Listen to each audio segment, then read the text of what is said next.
E aí, tudo bem? Meu nome é Sérgio Grassi, eu sou luthier, músico, professor de guitarra e violão, começando mais um episódio do Luthier Responde. Pergunta do Braga.Sávio. Para uma retífica de traste, a régua retificada é melhor que a régua entalhada? Estou começando. Olha, vamos pensar o seguinte, a retífica de traste trabalha os trastes, certo? Então, se você coloca a régua na madeira, você vai estar um pouco se enganando. Onde você vai trabalhar é nos trastes. Eu vou em cima dos trastes. Vamos pensar que os trastes estão todos bem assentados. Se eles estão todos bem assentados, eles vão copiar todas as imperfeições que tiverem na escala. Então não tem por que você colocar em cima da escala. Eu sempre trabalho colocando a régua em cima dos trastes. Aí você fala, e se tiver um traste mais alto, outro traste mais alto? A princípio, eu coloco a régua como se ela fosse um fret rocker.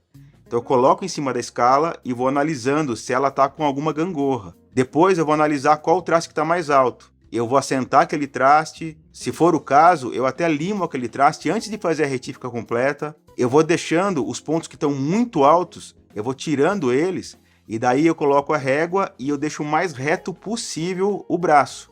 Então eu vou acertando o tensor até chegar o mais reto possível. Com a régua eu consigo identificar qualquer defeito que tiver na escala. Se ela tiver um morrinho em algum lugar, se ela tiver uma rampa no final da escala, que é muito comum, né? Tem escala que é perfeita, tem braço que você aperta, ele fica côncavo ou convexo, né? E tem braço que não, tem braço que você aperta, ele faz um S assim. O legal é que você deixa o mais reto possível, corrige esses pontos que estão mais altos, dos trastes que estão muito altos. Depois que deixou o mais reto possível, aí você começa a retífica. Pergunta do Everaldo.Ribeiro. Marca Toray. Conhece essa marca de guitarra? Eu não conheço, Everaldo. Nunca ouvi falar, para falar a verdade. Eu vou dar uma pesquisada e daí eu mando para você no inbox o que eu acho da marca, né? Eu não sei se é uma marca de entrada, se é uma marca mais legal. Então eu vou dar uma informada e falo para você, beleza? Próxima pergunta do Thiago Doc.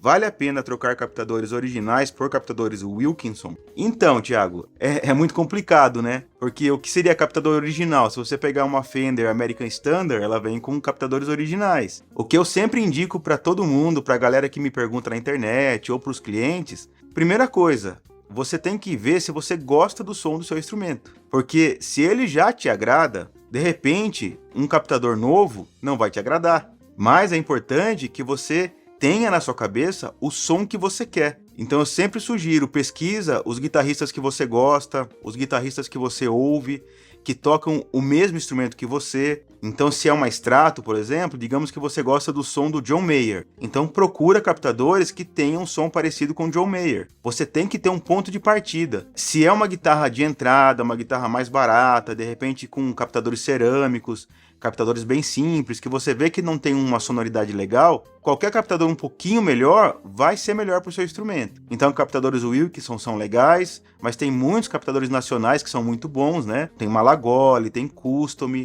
Eu sugiro que você dê uma pesquisada antes de fazer a troca do captador, que você veja bastante review, que você ouça bastante o som dos captadores. É claro que cada guitarrista, a mão do guitarrista vai ter uma sonoridade, o jeito que ele captou, mas para você ter uma base, pensa nisso. Eu gosto do som da minha guitarra, ela já é legal do jeito que ela tá.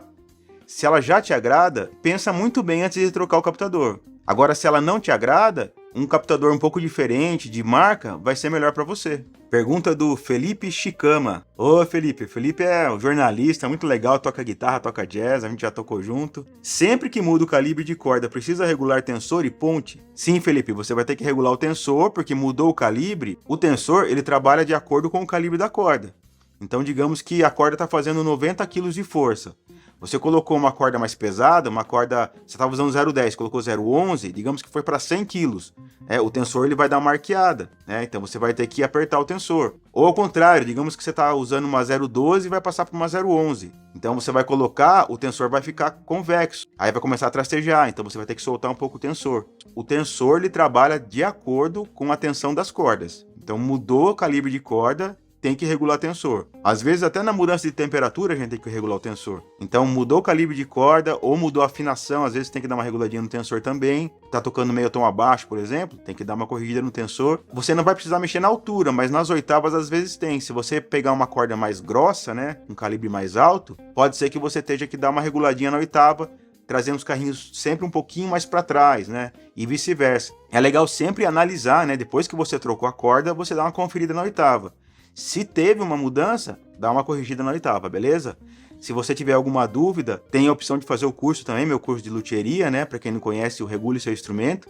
Eu vou deixar o card aí em cima e eu também vou deixar aqui na descrição, no primeiro comentário fixado. Lá eu explico certinho como regular tensor, oitava, como regular nut. Às vezes, quando você muda de calibre, você tem que mexer no nut também, né? Então, digamos que você está usando uma corda fina e começou a usar uma corda mais grossa, pode ser que a corda não entre na cavidade ali no slot do nut. Então, imagine que ela dá uma parada assim. Então, você tem que abrir mais o slot para que ela assente no slot, entendeu? Então, próxima pergunta do meu amigo Sérgio, Serginho Jovem. Serginho é meu amigo, né? A gente já tocou junto muitas vezes. Inclusive, tem um episódio do Luthier Podcast na oficina que foi feito com ele quando ele foi buscar a guitarra dele. Então, tá bem legal. Vou deixar no card para vocês assistirem. Então, a pergunta do Serginho é: qual a chave uso para remover a alavanca da Music Man Steve Morse? Para ser bem sincero, Serginho, eu não sei exatamente a medida, né? Porque é muito instrumento, a gente acaba não decorando todas as medidas, né? Então eu uso bastante a 1.2, né? Ou 1.25, uso bastante também a 1.5. Seria interessante você pegar joguinho de chave Allen bem fininho, né? Para ver qual que entra ali. Bom, você mora perto da oficina, qualquer coisa leva lá que a gente vê qual que é a medida certinho. E eu deixo aqui embaixo nos comentários qual que é a medida pra galera saber também, beleza? Um abração, jovem. Próxima pergunta do Rafa_Automec. Grace, por que para descolar os trastes na troca, passa estanho por cima do traste velho? Basicamente, quando você vai retirar um traste, se você simplesmente pegar um alicate e puxar o traste, as fibras da madeira da escala pode levantar. Então você pega muito instrumento por aí que você vê buraquinhos do lado do traste, que foi isso que aconteceu, né? A pessoa puxou sem aquecer. Quando você aquece o traste, você puxa e não quebra a escala, né? Então fica bem mais fácil, fica um serviço mais limpo, menos trabalhoso e não danifica a escala. O pessoal usa o estanho para quê? Para aquecer mais rápido. Eu não uso estanho, não tenho nada contra, né? Dá para usar o estanho, principalmente em escala clara. Eu percebo que até você vê em alguns vídeos a galera fazendo isso e a hora que a pessoa puxa o traste, você vê que queimou a madeira, ela fica preta por baixo. Eu não gosto de fazer assim porque esquenta demais, né? Escala clara não precisa aquecer tanto assim porque ela não é tão fibrosa, ela não quebra tão fácil. Mas eu sempre aqueço também. Agora, a escala escura é bom aquecer bem. Eu não uso estanho, demora um pouquinho mais, né? Eu fico com o ferro de solda ali em cima. Tem a possibilidade também de colocar o ferro de solda de lado, que é o que eu faço, porque daí você aquece mais rápido o traste inteiro. Eu protejo também com um protetorzinho de escala, né? De metal, para não ter nenhum risco de acidente. Mas então é isso, você aquece o traste para não quebrar a escala, beleza? Próxima pergunta do Cleiton Camargo. Como fazer um melhor polimento de traste? Eu tenho até vários vídeos no Instagram e no YouTube fazendo os processos de polimento, né? Eu ensinei até a fazer uma lixa que eu colo um EVA nela para ficar mais fácil de fazer esse polimento. Então você poderia, de repente, pegar uma lixa 600 e depois passar um bombril, né? Uma palha de aço. Tem gente que faz só com a palha de aço, mas a palha de aço não tira riscos mais profundos, né? O processo mesmo seria fazer várias etapas de lixa, tanto no topo do traste como nas laterais do traste. Tem um jeito correto de fazer isso. Você pode começar, se você não fez retífica, você pode começar com uma lixa 600. Quando você faz retífica, eu faço retífica com lima retificada, então eu começo com a 320 depois da retífica. Se eu não fiz retífica, eu já começo com a 600. Então 600, depois você poderia ir para uma 800, é um pouquinho mais difícil de achar a lixa 800, né? Aí vem a lixa 1200, daí você pode passar a lixa 1500, 2000. Entre a lixa 1200 e a 2000, ou então 2500, né?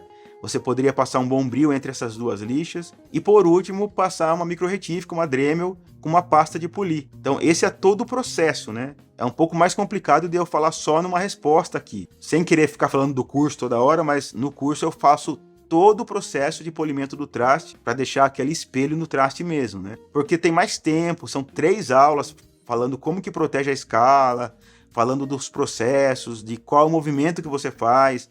Eu uso uma interface de EVA para ficar mais fácil. Tem gente que faz com a lixa na mão, assim, eu não gosto muito, eu uso a interface de EVA. Aqui no YouTube tem muitos vídeos que eu mostro pedaços de polimento e no Instagram também. E se você se interessar, no curso tem todas as etapas do polimento de traste. Próxima pergunta do Gerson Moura Guitar. Dá para trocar traste perfeitamente só com um martelinho? Olha, Gerson, dá para fazer. Não é tão fácil assim, né?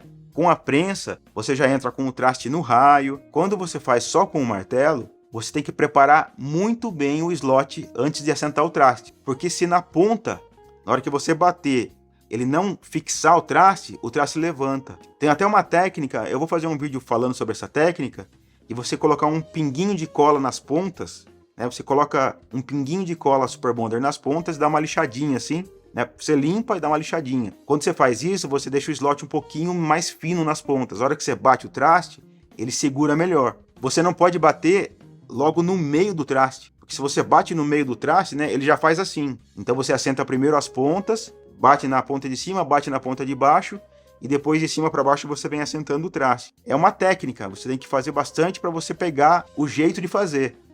Na prensa fica mais fácil, mas dá para fazer. Muitas vezes eu faço meio a meio, né? Que nem violão, Les Paul, eu faço até a casa 12 ali, quando dá para fazer, eu faço na prensa. E eu termino no martelo. Dá para colar o traste também, se você vê que ele está levantando nas pontas, né? Você segura com alguma madeirinha, alguma coisa à ponta dele, e usa um acelerador de Super Bonder, né? Você cola ele e dá uma espirradinha, ele vai ficar preso ali. É um pouco mais complexo, eu sugiro que você pegue instrumento velho, não comece em instrumento legal, né? Comece em instrumento mais simples, vai treinando, vai testando. Acha um instrumento quebrado, acha um braço quebrado, né? Num brechó, alguma coisa assim. É mais complicado de achar instrumento velho, mas se você achar, é uma boa para treinar, né? Dá para fazer no martelinho sim. Tem muitos anos que as pessoas fazem no martelinho e fica um trabalho bom, né? Então dá um pouco mais de trabalho, mas dá para fazer. Pergunta do Eliser Luthier. Acho que é assim que fala, né? Bala do tensor espanado. Tem alguma sugestão de fazer ele funcionar sem ter que trocar? É bem complicado. Se for tensor de ação dupla, tem que trocar. Não tem outro jeito. Agora, se for ação simples, aquela bala que você, quando tira, ela sai do tensor, né? Então, o tensor simples, se você pegar a bala e for soltando, chega uma hora que ela sai. A ação dupla não sai. Se ela sair, você consegue só trocar a bala. Se tiver espanado a bala, porque se tiver espanado a rosca do tensor, né? Então tem a barra e tem uma rosca na barra. Se aquela rosca tiver espanada, não tem muito o que fazer. Até tem o que fazer, tem uma ferramenta da SteelMac que recupera a rosca do tensor, só que ela é muito cara. Então, às vezes você comprar para fazer um trabalho só, eu mesmo não tenho. É tipo de uma ferramenta que abre rosca, é um processo, né? Você compra um kitzinho para fazer isso. Então, se for o parafuso que tiver espanado, aí tem que trocar. Agora, se for a bala, você pode trocar a bala. Como que retira a bala? Se você não estiver conseguindo pegar ela, né, com a chave, se não está virando, eu vou fazer um vídeo mostrando isso, mas você pode usar um extrator de rosca, né? Tem um kitzinho de extrator de rosca que quando você faz o movimento de soltar, ele tem uma rosca ao contrário, então ele pega por dentro da bala do tensor e ele começa a soltar a bala. Eu vou fazer um vídeo falando sobre isso, beleza? Então, se for ação simples, até dá para fazer. Ação dupla, infelizmente, tem que tirar o tensor mesmo. Pergunta do Romário.guitar. Alguma alternativa fora os sargentos, grampos, para colar peças do leque harmônico? Tem uns esticadores, né? Se ele couber dentro do violão, tem uns esticadores pequenos que você pode cortar as pontas deles, colocar duas madeirinhas. Eu não sei se eu tenho um vídeo no canal falando sobre eles, eu acho que o Alexandre César deve ter. Eu tive a inspiração que eu vi um vídeo de um outro luthier, que ele bolou um tipo de um esticadorzinho com mola, que eu achei bem legal, bem útil. Tô até pensando em fazer um vídeo ensinando a fazer, talvez comercializar, mas acho que é mais ensinando a galera a fazer mesmo. Então assim que eu fizer, eu vou postar no meu canal do YouTube, tá? Você também poderia usar pedacinhos de madeira, então você corta uma madeirinha que caiba lá por dentro, coloca meio na diagonal e força ele, dá para usar também. Eu já usei muito essa técnica de colocar uma madeirinha lá por dentro do violão, né? Então você coloca ela por dentro e vira ela lá, ela vai fazer uma certa alavanca e dá para colar o leque dessa forma também. Então tem essas opções, ou usa um esticadorzinho, na SteelMac vende o esticador pronto e também no AliExpress vende. Eu tenho um vídeo no YouTube, um vídeo curtinho que eu mostro o esticadorzinho, de repente eu coloco aqui na descrição para você, tá? Tem essas ferramentinhas que você coloca por dentro do violão e quando você vai apertando o parafuso, elas abrem e prensam o leque harmônico. A outra maneira seria colocando uma madeirinha, igual eu falei, né? Corta uma madeirinha que caiba lá por dentro, você coloca ela na diagonal e força ela por dentro do corpo. Também dá ou então um grampo um pouco mais longo que dá para usar também, né? Tem alguns grampos que não são tão caros, que você enfia por dentro da boca do violão, e dá para fazer grampo também. Eu tenho um grampo que eu uso que é bem comprido, que eu fiz de madeira, mas dá um pouco mais de trabalho. Pergunta do Enciclopédia das Cordas: como precificar os serviços? Essa pergunta é um pouco complicada, né? Porque é bem difícil dar preço. Tem um conjunto de fatores. Um tipo de pergunta que eu não respondo no YouTube é quanto você cobra por esse trabalho. Às vezes a pessoa mora muito longe, né? Num estado muito longe de onde eu moro, eu moro no estado de São Paulo, em Sorocaba, né? E a realidade da cidade onde ele mora é completamente diferente da realidade da minha cidade, né? A economia da cidade são diferentes, né? O custo de vida. Então não dá para ter um valor para o Brasil inteiro, né? O que você precisa fazer? Primeiro é pensar em quanto você quer ganhar por hora e fazer uma tabela de quanto tempo você demora para fazer cada trabalho. Vou falar números fictícios, tá? Digamos que você quer ganhar R$100 por hora e tem um trabalho que você demora 2 horas para fazer, então cobra R$200. Basicamente é assim. Só que também tem um outro fator externo, que seria o quanto as pessoas da sua região cobram. Se você está num valor muito diferente, tanto para baixo quanto para cima, pode ser que você não tenha tanto trabalho assim. É interessante você fazer uma pesquisa de mercado para saber quanto o pessoal está cobrando e fazer uma média, né, de quanto você acha que é justo para você cobrar por aquele serviço. Cuidado com serviços muito complicados, você dá um valor e trabalhar meio que de graça. Um exemplo, eu não faço mais pintura em instrumentos. Por quê? Porque demora muito para fazer. E a oficina está sempre lotada, então para mim não compensa fazer pintura. Tem gente que trabalha só com pintura, às vezes tem até funcionário, então eu prefiro terceirizar a pintura. Ou indicar, né? Tem vários caras que pintam muito bem, inclusive muito melhor que eu, que só fazem isso. Então eu pinto bem, mas para mim não compensa, porque eu tenho que cobrar muito caro, vai ser muito caro para o cliente, para mim não compensa. Mesmo eu cobrando mais caro, não vai valer a pena o meu trabalho, são muitas horas naquele instrumento, entendeu? Então cuidado com serviços que demandam muito do seu tempo, os serviços que você consegue fazer mais rápido, dá para você ter um valor mais baixo, entendeu? Então basicamente não tem essa de tabela de preço. Às vezes pessoas me pedem, passa a sua tabela, não tem como passar a minha tabela, porque a minha tabela tem esses fatores de onde eu moro e também do tempo de profissão que eu tenho, do reconhecimento que eu tenho no mercado. Então, conforme você vai passando os anos, você consegue ter uma noção de quanto vale o seu trabalho e quanto você pode cobrar, um preço justo, é claro, mas quanto você pode cobrar pelo seu trabalho. Então, faça esse processo. Analisa o seu mercado, analisa o quanto você precisa receber por hora trabalhada. Também põe na ponta do lápis tudo que você gasta, se você paga aluguel, se você paga energia. Então, coloca tudo na ponta do lápis, coloca tudo que você gasta e todo o seu lucro e você consegue fazer uma média de valor dos seus serviços, beleza?